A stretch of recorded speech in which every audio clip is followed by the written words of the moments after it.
Hello students, आज हम class 11 का चैप्टर नंबर 14 पढ़ेंगे, that is trial balance and errors. ये इसका पार्ट 4 है। रिमेनिंग पार्ट के लिंक्स डिस्क्रिप्शन में गिवन है, आप वहाँ जाकर के देख सकते हैं। इस वीडियो का लर्निंग कॉन्सेप्ट है सस्पेंस अकाउंट। आज हम सस्पेंस अकाउंट के बारे में डिस्कस करेंगे कि इसका मीनिंग क्या है और ट्रायल बैलेंस बनाते टाइम इसका क्या यूज़ होता है, उसके बारे में हम डिस्कस करेंगे। तो स्टार्ट करते हैं। हमारी हेडिंग है सस्पेंस अकाउंट। तो ये आपकी सारी डिटेल है सस्पेंस अकाउंट के ऊपर। हम एक एक करके सभी पॉइंट्स को डिस्कस करेंगे कि उनका मतलब क्या है और किस तरह ये आपके क्वेश्चन करते टाइम काम आएगा सस्पेंस अकाउंट, उसके बारे में भी हम डिस्कस करेंगे। सबसे पहले point number 1, sometimes in spite of best efforts of an accountant all the errors are not located and the trial balance does not tally. इसका मतलब है कि कई बार अकाउंटेंट के बेस्ट एफर्ट डालने के बावजूद भी ऐसे बहुत सारे एरर्स हैं जो ट्रायल बैलेंस बनाते टाइम आपको पता चलते हैं, जिसकी वजह से आपका ट्रायल बैलेंस जो है वो इक्वली मैच नहीं हो पाता है। In such a situation, to avoid the delay in the preparation of final accounts, the difference in the trial balance is placed to a newly open account known as suspense account and the trial balance tallies. इसका मतलब है अगर आपका trial balance match नहीं होता है तो situation के अंदर आप एक नया अकाउंट ओपन करते हैं जिसे हम सस्पेंस अकाउंट कहते हैं। यह अकाउंट तब ओपन किया जाता है जब आपकी ट्रायल बैलेंस की दोनों साइड्स इक्वल ना हो। अगर आपकी डेबिट साइड ज़्यादा है क्रेडिट साइड से, तो आप क्रेडिट साइड में जो डिफरेंस अमाउंट है बिटवीन डेबिट एंड क्रेडिट उसको कैलकुलेट करेंगे और जो अमाउंट आएगा उसके लिए जो नया अकाउंट खोला जाएगा उसे हम सस्पेंस अकाउंट कहेंगे, एंड वाइस वर्सा। ये इसलिए किया जाता है ताकि आपका ट्रायल बैलेंस इक्वली मैच खा जाए और आप नेक्स्ट स्टेप पे प्रोसीड कर सकें, यानी आप फाइनल अकाउंट्स को प्रिपेयर कर सकें। तो यहाँ हम कह सकते हैं कि अगर आपका ट्रायल बैलेंस मैच नहीं होता है तो उसको मैच करने के लिए, दोनों साइड्स को इक्वल करने के लिए एक सस्पेंस अकाउंट को ओपन किया जाता है ताकि आप ट्रायल बैलेंस को कंप्लीट करें, दोनों साइड्स को इक्वल करें और उसके बाद नेक्स्ट स्टेप पे प्रोसीड करें, यानी आप फाइनल अकाउंट्स को प्रिपेयर करें। After including the balance of suspense account in the trial balance, it will appear to be tallied. का मतलब है कि जब हम सस्पेंस अकाउंट का यूज़ करते हैं ट्रायल बैलेंस को इक्वल करने के लिए, तो उससे आपका ट्रायल बैलेंस इक्वल हो जाता है।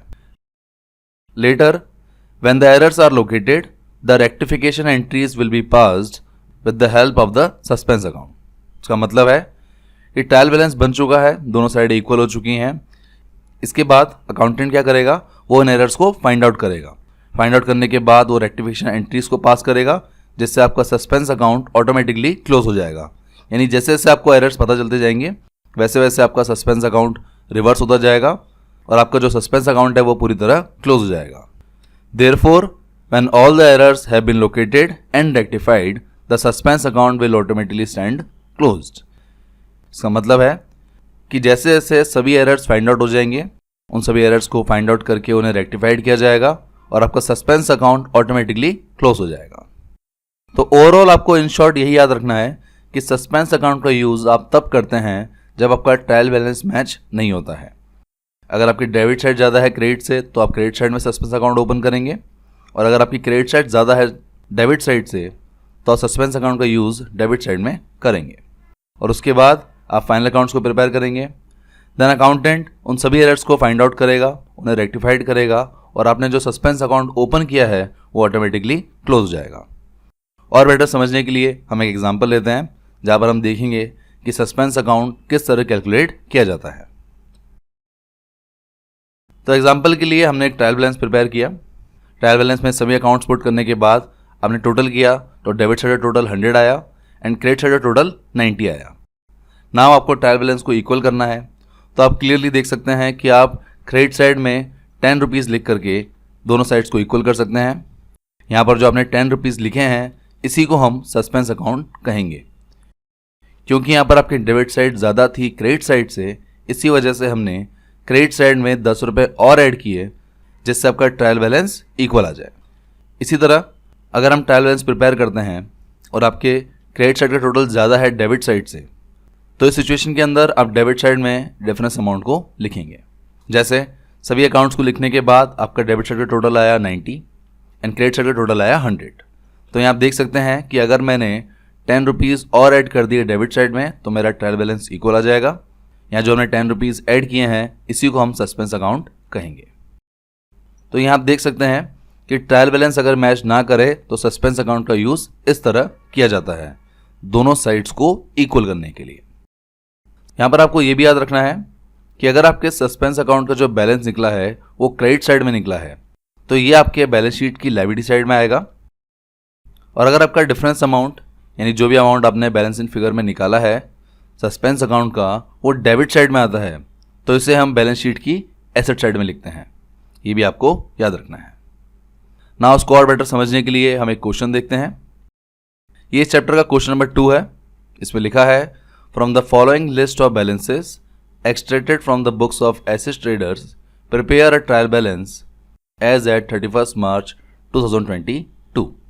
इसका मतलब है कि आपको यहाँ पर काफ़ी सारे अकाउंट्स के बैलेंसेस गिवन है, आप इन सभी बैलेंसेस का यूज़ करके ट्रायल बैलेंस को प्रिपेयर करेंगे। तो हम जानते हैं ट्रायल बैलेंस प्रिपेयर करने के लिए हम एक शॉर्टकट की का यूज़ करेंगे जो हमने प्रीवियस वीडियोज़ में डिस्कस किया था, जिसमें हम क्लियर वर्ड का यूज़ करके, क्लियर मेथड का यूज़ करके सभी अकाउंट्स के नेचर को फाइंड आउट करेंगे एंड देन उन नेचर्स के अकॉर्डिंग उनके बैलेंसेस को लिखेंगे। तो स्टार्ट करते हैं। सबसे पहले हम सोल्यूशन में ट्रायल बैलेंस का फॉर्मेट बना लेते हैं। अब सोल्यूशन में हेडिंग लिखेंगे trial balance of Asset Traders as at 31 March 2022। ये आपके ट्रायल बैलेंस का फॉर्मेट है।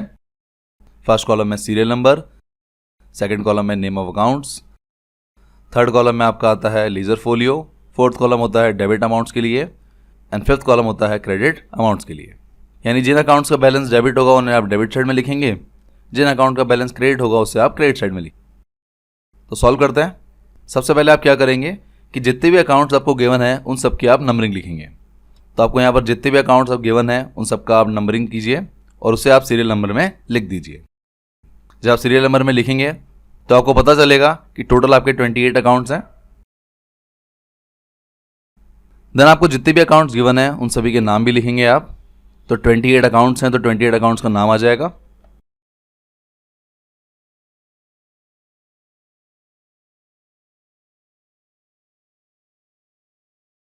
नाउ आपको सिर्फ एक चीज़ करनी है कि सभी अकाउंट्स की नेचर को फाइंड आउट करना है और उनके बैलेंसेस को फाइंड आउट करना है। तो हम एक एक करके सभी अकाउंट्स के नेचर और उनके बैलेंसेस को फाइंड आउट करेंगे। सबसे पहला आपका अकाउंट आता है स्टॉक। ये आपका ओपनिंग स्टॉक है। तो ओपनिंग स्टॉक आपके लिए एसेट होता है और एसेट का बैलेंस डेबिट होता है। इसी तरह परचेजेस आपके लिए एक्सपेंसेस हैं जिसका बैलेंस डेबिट होता है। नेक्स्ट है सेल्स। ये आपके लिए रेवेन्यू नेचर का है, इसका बैलेंस क्रेडिट होता है। Carriage inward and carriage outward दोनों आपके लिए एक्सपेंसेस हैं, दोनों का बैलेंस डेबिट होगा।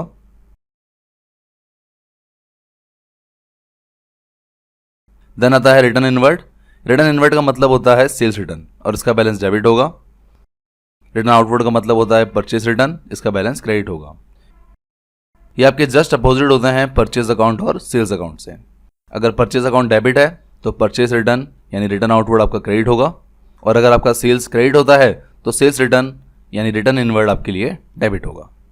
इसी तरह डेटर्स आपके लिए एसेट है, इसका बैलेंस डेबिट होगा। क्रेडिटर्स आपके लिए लायबिलिटी है, इसका बैलेंस क्रेडिट होगा।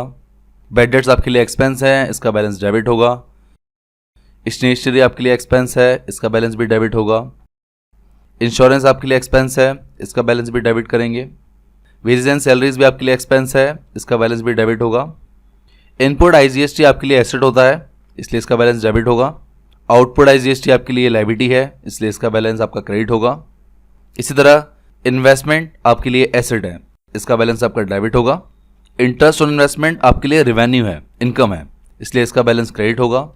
कैश एंड बैंक बैलेंस आपके लिए एसेट है, इसका बैलेंस डेबिट होगा। प्रीमाइसेस एंड फिक्सचर्स आपके लिए दोनों एसेट है, दोनों का बैलेंस डेबिट होगा।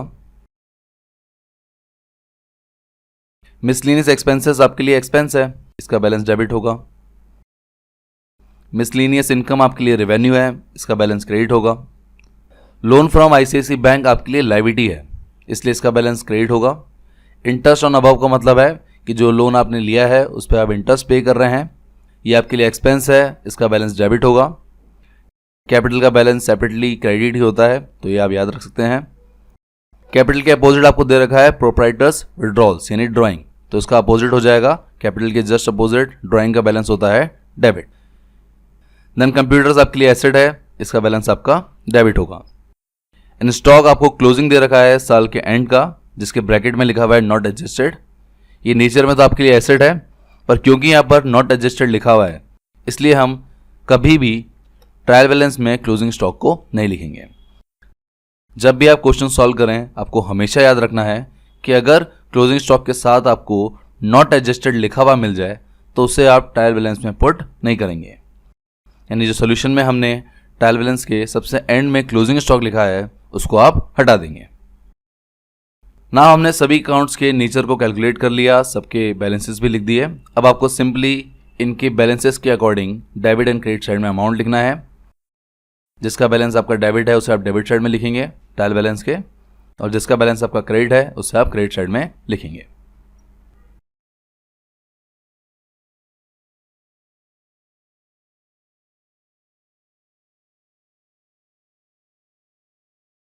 नाउ आपने सभी अकाउंट्स के बैलेंसेस को लिख लिया है। अब आपको लास्ट काम करना है दोनों साइड्स का टोटल। तो हम दोनों साइड का टोटल करते हैं। सबसे पहले हम डेबिट साइड का टोटल करेंगे। डेबिट साइड का टोटल करने से आपका अमाउंट आएगा 46,80,400। देन हम क्रेडिट साइड का टोटल करेंगे। क्रेडिट साइड का टोटल करने से आपका अमाउंट आया 48,40,400। यहाँ आप देख सकते हैं कि आपकी क्रेडिट साइड ज़्यादा है डेबिट साइड से, तो मुझे डेबिट साइड में डिफरेंस अमाउंट को लिखना पड़ेगा जिससे मेरी दोनों साइड्स इक्वल हो जाएं। तो बेटर यही होगा कि जब भी आप ट्रायल बैलेंस को प्रिपेयर करें हमेशा टोटलिंग को एक रफ पेपर में करना, जिससे जब आप टोटलिंग एक्चुअल में लिख रहे हो जो दोनों साइड की सेम हो वो एक बार में सही लिख पाएँ। नहीं तो आपको मिटा करके फिर वापस से लिखना पड़ेगा तो उससे काम खराब होगा। तो यहाँ पर सस्पेंस अकाउंट का यूज़ करेंगे हम दोनों साइड्स को इक्वल करने के लिए। आपका 28 अकाउंट का नंबर होगा सस्पेंस अकाउंट, जिसका अमाउंट निकालना काफ़ी सिंपल है। आपकी क्रेडिट साइड ज़्यादा है तो क्रेडिट साइड में से आप डेबिट साइड को लेस कर देंगे, जो भी डिफरेंस अमाउंट आएगा वही आपका सस्पेंस अकाउंट का अमाउंट होगा।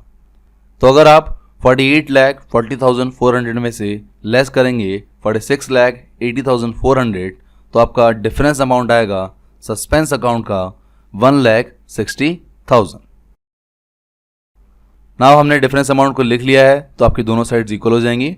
आपकी दोनों साइड्स का टोटल अब 48,40,400 आएगा। तो इस तरह हम सस्पेंस अकाउंट का यूज़ करते हैं और यहाँ आपका क्वेश्चन कंप्लीट होता है। तो आई होप आपको ये क्वेश्चन समझ आ गया होगा। अगर इस क्वेश्चन में कोई भी डाउट हो तो आप मुझे कमेंट सेक्शन में पूछ सकते हैं या फिर आप मुझे व्हाट्सएप पर भी कांटेक्ट कर सकते हैं। मेरा व्हाट्सएप नंबर डिस्क्रिप्शन में गिवन है। इस तरह आपका ये चैप्टर कंप्लीट होता है। इस चैप्टर में यही कॉन्सेप्ट थे जो आपको यूज़ में लेने हैं किसी भी क्वेश्चन को सॉल्व करने के लिए। अगर आपको किसी भी क्वेश्चन में कोई भी डाउट हो तो आप मुझे कभी भी व्हाट्सएप पर कांटेक्ट कर सकते हैं। मेरा व्हाट्सएप नंबर डिस्क्रिप्शन में गिवन है। So thank you guys for watching this video. अगर ये वीडियो अच्छा लगे तो प्लीज़ लाइक कीजिए। For more videos subscribe my channel success heat and click on the bell icon for daily update. Thank you.